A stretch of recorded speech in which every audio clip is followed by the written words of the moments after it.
What is ISEE and what is ISEE being used for?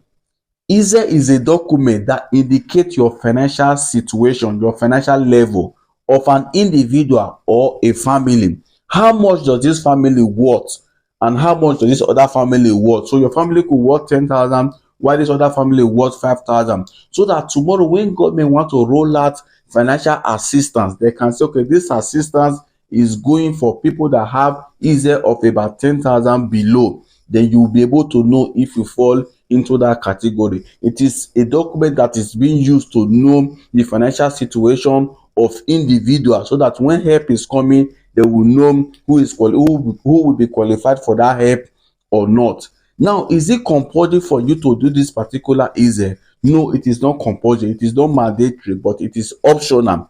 But I personally will advise you to do it. The government might just say, okay, we want to assist people financially, but it must be people that have ISEE between so and so amount to so and so amount. In that case, if you don't have ISEE, they will not be able to identify you as people that needs that help. That is why it is essential for you to have the ISEE. To not cost you anything. So how is this ISEE? How is being calculated?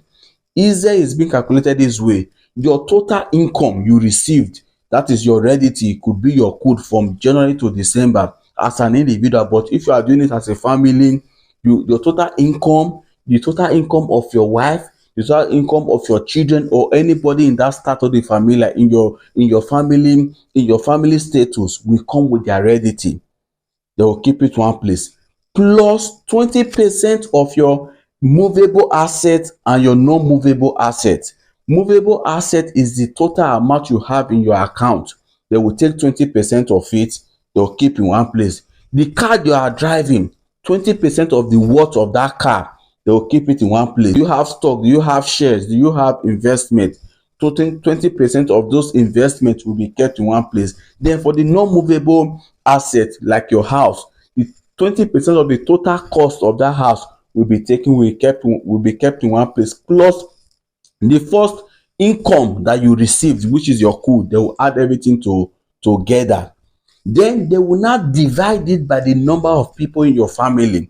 So if you are just alone, if you have a wife, if you have children, so the number of children will also determine how it will be divided. Although there are parameters that they use to divide it. I will try and do a different video that will go deep in explaining how this thing is being calculated. So let me just give you the surface. So it will be divided by the number of people in that house. So if you also have disabled children in that house, it will also influence it. So one of the things that make this ISEE big is the type of property that you have and the type of income you receive. So some of you will say your ISEE is big, but you should first of all watch the car that you are driving, an expensive car. Check the amount you have in your account. That was why some of you that love saving money in your account, I'm not saying it is not good, but you should also know the more money you save in your account, the more bigger your ISEE might become. If your children have a savings account, the more money you save for them, it will also influence your ISEE when you want to do your ISEE. The type of car you drive, how expensive is your house, all these things have their own way of influencing the ISEE. So the more richer you become, the bigger your ISEE might also become. So what are the things that is needed to do this particular ISEE? You need your codice fiscale if you are alone. If you are not alone, you have a family, you need the codice fiscale of every member of that family, your carta de identità. Then you need code, your 2 years code, your code of 2 years ago. That is, if you are in 2024 now, you need your code of 2022, which is 2 years ago.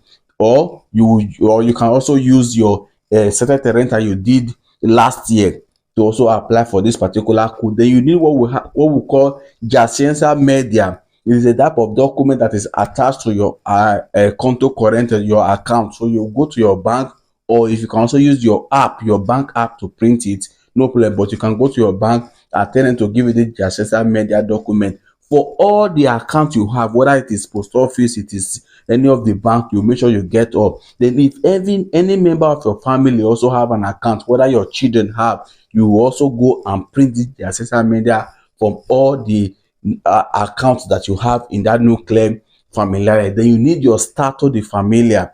Then you also need, if you are staying in a rented apartment, you need your contract Although it is not compulsory that you must come with your contract of house. If you don't have house, maybe you are staying in one room, there's no problem. Then if you have a car, you also need your libretto for that, for those car. If you do the libretto, you can just come with the number, the plate number of that car. It is also accepted.